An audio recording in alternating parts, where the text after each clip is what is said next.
मल्लिकार्जुन खड़गे जी,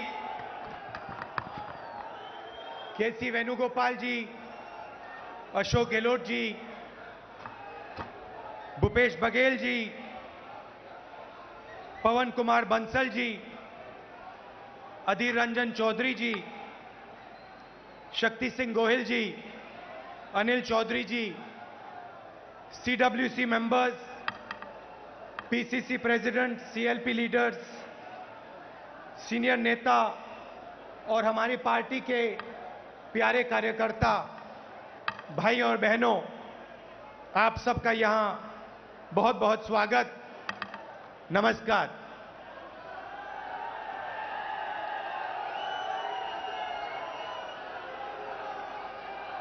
देश की हालत आपको दिख रही है। देश में क्या हो रहा है, क्या नहीं हो रहा है, आपसे नहीं छुपाया जा सकता है।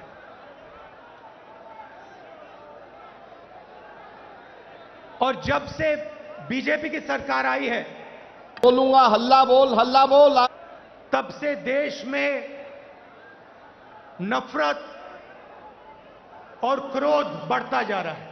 हुआ करता था, सही है? जो निवाला गरीब आदमी लिया करता था, वो आटा आपको लग रहा है 40 रुपए कि कैसे हो गया? नफरत और क्रोध देश में बढ़ता ही जा रहा है, सही है ना?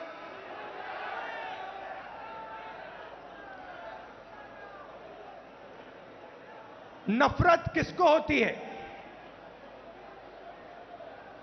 भाइयों और बहनों, नफरत डर का एक रूप है। जिसको डर होता है उसी के दिल में नफरत पैदा होती है। जो डरता नहीं है, जिसको डर नहीं होता है, उसके दिल में नफरत पैदा नहीं होती है। तो भाइयों और बहनों, जब हम कहते हैं हिंदुस्तान में नफरत बढ़ रही है, उसी बात को दूसरे तरीके से कहना कि हिंदुस्तान में डर बढ़ता जा रहा है। किस चीज का डर? भविष्य का डर, महंगाई का डर, बेरोजगारी का डर, यह बढ़ता जा रहा है। और इसके कारण हिंदुस्तान में नफरत बढ़ती जा रही है। और नफरत से क्या होता है? नफरत से लोग बढ़ते हैं, देश बढ़ता है और देश कमजोर होता है। बीजेपी और आरएसएस के नेता देश को बांटते हैं और जानबूझकर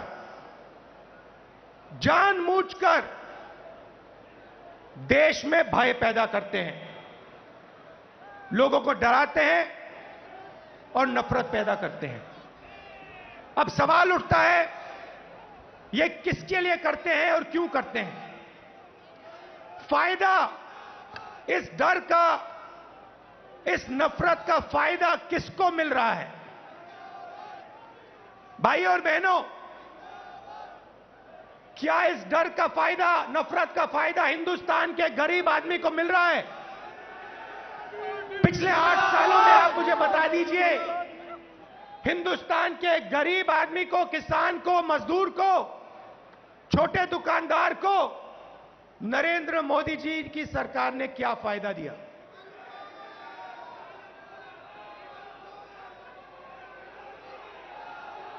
पूरा का पूरा फायदा, डर और नफरत का फायदा हिंदुस्तान के 2 उद्योगपति उठा रहे हैं। आप बाकी उद्योगपतियों से भी पूछ लो, वो भी आपको बताएंगे कि पिछले 8 साल में हमारा कोई फायदा नहीं हुआ, सिर्फ 2 व्यक्तियों का फायदा हुआ है।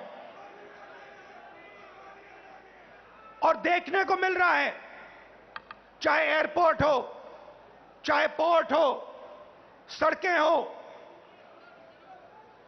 सब कुछ, सेलफोन, तेल, सब कुछ इन्हीं दो व्यक्तियों के हाथ में जा रहा है। मीडिया देश को डराती है, नफरत पैदा होता है, और फिर पूरा का पूरा फायदा बीजेपी दो लोगों को दे रही है। अब देखिए, नरेंद्र मोदी जी ने नोटबंदी की। नोटबंदी से गरीबों का फायदा हुआ? गरीबों की जेब से पैसा निकाला, गरीबों को कहा काले धन के खिलाफ लड़ाई है, और फिर कुछ ही महीनों बाद आपने देखा कि जो आपके जेब में से पैसा निकाला गया था, लाखों करोड़ रुपए देश के सबसे बड़े उद्योगपतियों का कर्जा माफ किया गया। किसान का कर्जा माफ नहीं करेंगे,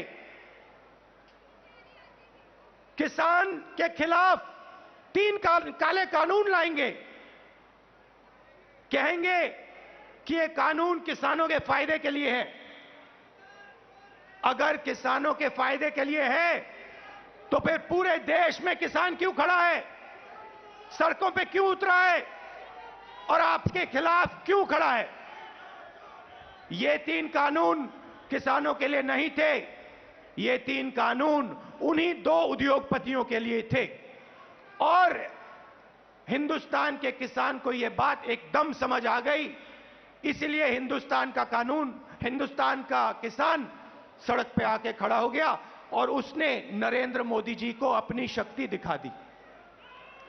और जब नरेंद्र मोदी जी को पता लगा कि हिंदुस्तान के किसान की शक्ति मेरे खिलाफ खड़ी है, तो नरेंद्र मोदी जी ने वहीं कानून रद्द कर दिए। यही बात जीएसटी के साथ हुई। कांग्रेस पार्टी एक दूसरी जीएसटी लाना चाहती थी, बीजेपी ने जीएसटी को बदला, 5 अलग अलग टैक्स, और जबरदस्त चोट जो छोटे दुकानदार हैं, स्मॉल और मीडियम साइज बिजनेस वाले हैं, मजदूर हैं, किसान हैं, उन पर चोट मारी। और आज हालत क्या है? और यहां स्टेज से बोलना मुझे अच्छा नहीं लग रहा है, मगर आज हिंदुस्तान की हालत यह है कि अगर देश चाहता भी है तो देश अपने युवाओं को रोजगार नहीं दे पाएगा। क्यों? भाइयों और बहनों, देश को रोजगार ये 2 उद्योगपति नहीं देते हैं। देश को रोजगार स्मॉल और मीडियम बिजनेस वाले देते हैं, देश को रोजगार किसान देते हैं, और इन लोगों की रीढ़ की हड्डी नरेंद्र मोदी जी ने तोड़ दी है। तो आज जो इस देश को रोजगार दे सकते थे, वो इस देश को रोजगार नहीं दे सकते हैं। और बेरोजगारी, जो आज आपको बेरोजगारी दिख रही है, वो आने वाले समय में और भी बढ़ेगी। एक तरफ आपको बेरोजगारी की चोट लग रही है, और दूसरी तरफ महंगाई। मेरे पास आंकड़े हैं, 2014 में एलपीजी का सिलेंडर 410 रुपए का था, आज 1050 रुपए का है। पेट्रोल 70 रुपए लीटर, आज तकरीबन 100 रुपए लीटर। डीजल 55 रुपए लीटर, आज 90 रुपए लीटर। सरसों का तेल 90 रुपए लीटर, आज 200 रुपए लीटर। दूध 35 रुपए लीटर, आज 60 रुपए लीटर। आटा 22 रुपए केजी। तो एक तरफ आपको बेरोजगारी से चोट लग रही है, और दूसरी तरफ जबरदस्त महंगाई। भाइयों और बहनों, हिंदुस्तान ने ऐसी महंगाई कभी नहीं देखी। नरेंद्र मोदी जी कहते थे 70 साल में क्या किया कांग्रेस पार्टी ने। 70 साल में कांग्रेस पार्टी ने इतनी महंगाई हिंदुस्तान को नहीं दिखाई।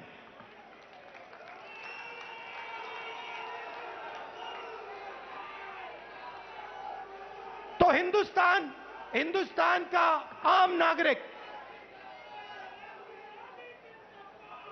बहुत मुश्किल में है, बहुत दर्द सह रहा है। और जब विपक्ष इन बातों को पार्लियामेंट में उठाना चाहती है तो नरेंद्र मोदी जी और उनकी सरकार विपक्ष को पार्लियामेंट में बोलने नहीं देती। चाहे किसानों का मुद्दा हो, चाहे चाइना का आक्रमण जो हुआ उसकी बात करना चाहे, बेरोजगारी की बात करना चाहे, महंगाई की बात करना चाहे, हम नहीं कर सकते, पार्लियामेंट में नहीं कर सकते। और आप देखिए यहां हमारे मीडिया के मित्र हैं, इनका काम जो जनता के मुद्दे हैं उनको उठाने का होता है, मगर ये भी अपना काम नहीं करते हैं। 24 घंटा ये कैसे करेंगे? ये मीडिया उन्हीं दो उद्योगपतियों का मीडिया है। पूरा का पूरा मीडिया उन्हीं दो उद्योगपतियों के हाथ में है।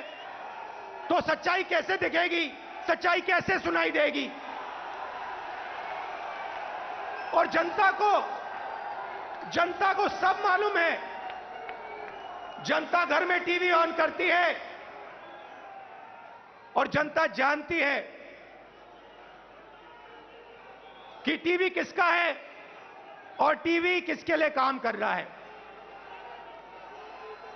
टीवी दो उद्योगपतियों का है, अखबार दो उद्योगपतियों के हैं, और ये दो उद्योगपति नरेंद्र मोदी जी के लिए 24 घंटा काम करते हैं और नरेंद्र मोदी जी इनके लिए 24 घंटा काम करते हैं। देश में बेरोजगारी, देश में महंगाई और देश का पूरा धन दो उद्योगपतियों के हाथ में। एक तरफ मीडिया का कंट्रोल, दूसरे तरफ प्रधानमंत्री पे कंट्रोल।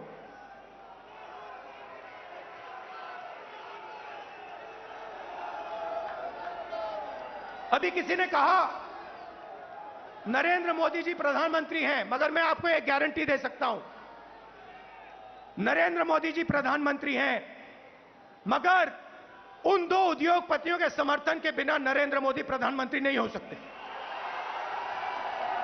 मीडिया के समर्थन के बिना नरेंद्र मोदी प्रधानमंत्री नहीं हो सकते। और जो हिंदुस्तान के इंस्टीट्यूशंस हैं, चाहे मीडिया हो, प्रेस हो, चाहे हमारी जुडिशरी हो, चाहे हमारा इलेक्शन कमीशन हो, उन सब पर दबाव है, उन सब पर सरकार आक्रमण कर रही है। तो यात्रा की क्या जरूरत है? यात्रा की यह जरूरत है कि विपक्ष के सामने और कोई रास्ता ही नहीं है, हमें सीधा जनता के बीच में जाना पड़ेगा। मीडिया हमारा नहीं, संसद में हम बोल नहीं सकते, तो अब कांग्रेस पार्टी और बाकी विपक्ष के पास सिर्फ एक रास्ता है, जनता के बीच में जाकर उनको देश की सच्चाई बताना।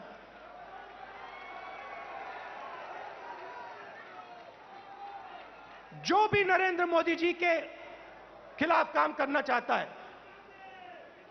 चाहे कोई भी हो, विपक्ष की पार्टी हो, एक्टिविस्ट हो, एनजीओ का कोई व्यक्ति हो, उस पर पूरा का पूरा जबरदस्त आक्रमण होता है।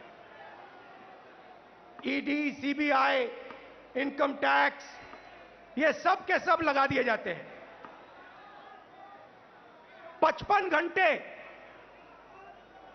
55 घंटे मुझे ईडी में वहां पे बैठाया। मगर मैं एक बात समझाना चाहता हूं नरेंद्र मोदी जी को, मैं आपकी ईडी से नहीं डरता हूं, मुझे कोई फर्क नहीं पड़ता। आप 55 घंटे करो, 100 घंटे करो, 200 घंटे करो, 500 घंटे करो, 5 साल करो, कोई फर्क नहीं पड़ता मुझे। ये हमारा जो संविधान है, जो इस देश की आत्मा है, आज इसकी रक्षा करना, आज इसको बचाने का काम हर हिंदुस्तानी नागरिक को करना पड़ेगा। क्योंकि अगर हमने ये नहीं किया, अगर हम आज नहीं खड़े हुए, तो फिर ये देश नहीं बचेगा। क्योंकि ये देश संविधान है, ये देश इस देश की जनता की आवाज है, ये देश इस देश की जनता का भविष्य है। ये देश दो उद्योगपतियों का नहीं है, ये देश हिंदुस्तान के गरीब लोगों का है। और आज दो हिंदुस्तान बन गए हैं, एक मजदूरों का, गरीबों का, किसानों का, बेरोजगार युवाओं का। उस देश में कोई सपना नहीं देखा जा सकता। उस देश में अगर आप रोजगार चाहते हो नहीं मिल सकता, अगर आप अपने बच्चों को कॉलेज यूनिवर्सिटी में भेजना चाहते हो आप नहीं कर सकते हो। उस देश में आपको अपना खून पसीना देना पड़ेगा, और खून पसीना देने के बाद आपको कोई फायदा नहीं मिलेगा। और दूसरा देश, इसी हिंदुस्तान के अंदर 2, 3, 10, 15 उद्योगपतियों का, अरबपतियों का, उसमें आप जो भी सपना देखना चाहते हो देख सकते हो। जो भी आप चाहते हो आपको हिंदुस्तान में मिल जाएगा। भाइयों और बहनों, इन दो देशों के बीच में लड़ाई है। नरेंद्र मोदी जी की विचारधारा कहती है कि देश को बांटना है और पूरा का पूरा फायदा चुने हुए लोगों को देना है। हमारी विचारधारा कहती है कि देश सबका है और देश की जनता जो अपना खून और पसीना देती है, उसका फायदा 2-3 उद्योगपतियों को नहीं मिलना चाहिए।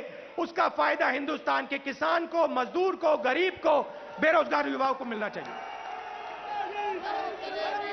यह फर्क है। और आप चाहिए, आप आज चले जाइए और किसी भी छोटे दुकानदार से, किसी भी मजदूर से, किसी भी स्मॉल और मीडियम बिजनेस वाले से, किसी भी किसान से पूछ लीजिए, क्या यूपीए के समय और आज के समय में क्या फर्क है। यूपीए के समय में 70,000 करोड़ रुपए यूपीए की सरकार ने हिंदुस्तान के किसानों को दिया बिना पूछे। नरेंद्र मोदी जी ने 3 काले कानून दिए। मजदूरों के लिए यूपीए सरकार ने एक ऐतिहासिक कानून मनरेगा दिया। नरेंद्र मोदी जी ने पार्लियामेंट में कहा कि मनरेगा गरीबों पर अपमान है। और फिर आज उनको नरेगा देना पड़ रहा है, क्योंकि अगर आज यूपीए का नरेगा नहीं होता, हिंदुस्तान में आग लग जाती। जमीन अधिग्रहण बिल हम लाए, लाखों करोड़ रुपए हमने गरीब जनता को कॉम्पनसेशन में दिला। लाखों करोड़ रुपए, अरबपति बना दिए। पहले बिना पूछे किसान की जमीन छीन ली जाती थी। हजारों एकड़ बिना पूछे 1 मिनट में छीन लिया जाता था। हमने कहा यह गलत है, हम कानून लाए। नरेंद्र मोदी जी ने पहला काम उस कानून को रद्द करने की कोशिश की, उनका पहला काम था।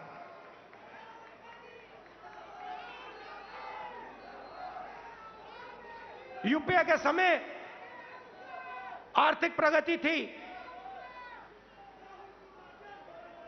हम करोड़ों लोगों को हमने गरीबी से निकाला।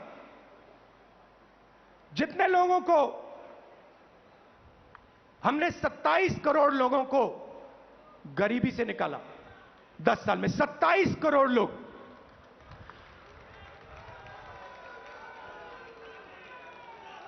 भोजन का अधिकार, मनरेगा, कर्जा माफी,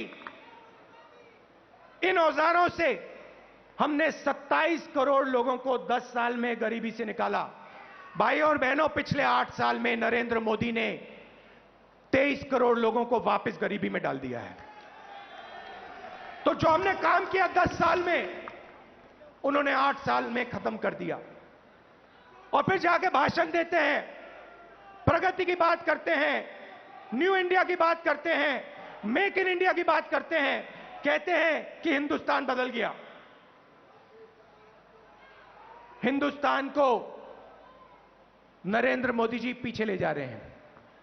हिंदुस्तान में नरेंद्र मोदी जी नफरत फैला रहे हैं, डर फैला रहे हैं, और इससे देश का नुकसान होगा, देश का फायदा हो ही नहीं सकता। फायदा देश के दुश्मनों को होगा, फायदा चाइना को होगा, फायदा पाकिस्तान को होगा, मगर हिंदुस्तान को नहीं होगा। हिंदुस्तान में जितनी भी नफरत फैलेगी, जितना क्रोध फैलेगा, जितना डर फैलेगा, उतना हिंदुस्तान कमजोर होगा। और पिछले 8 सालों में नरेंद्र मोदी जी ने हिंदुस्तान को कमजोर करने का काम किया है। जो हमारी आर्थिक शक्ति थी उसको खत्म किया।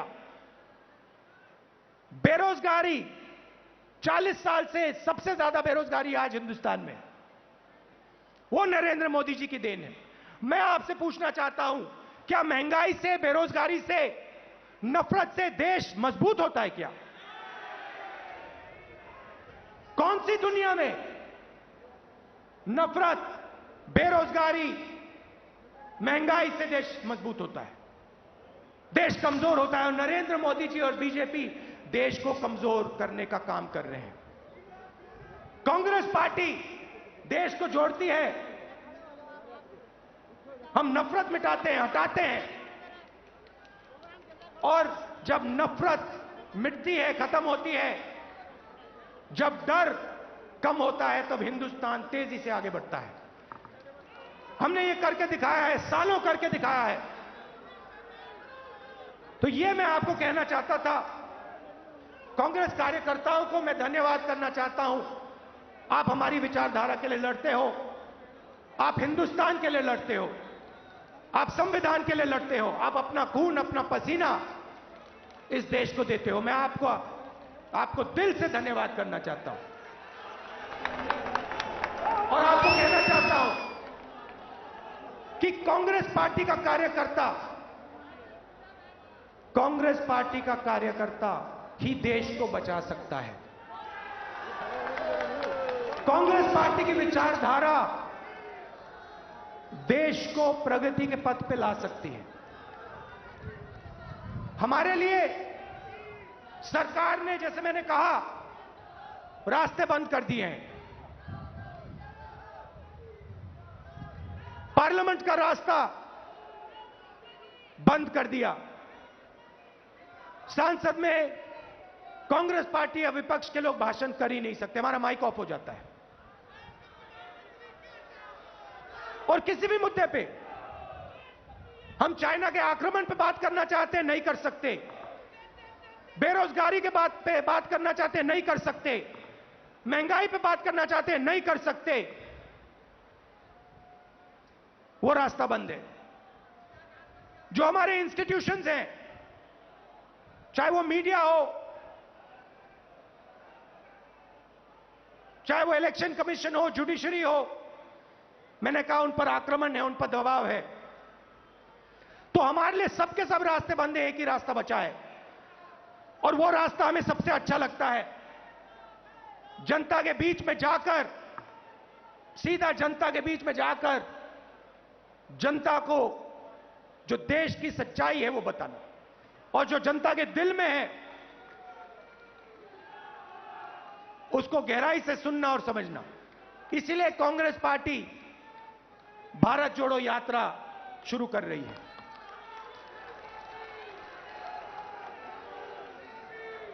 आप सब दूर दूर से आए, इसके लिए मैं आपको दिल से धन्यवाद करना चाहता हूं।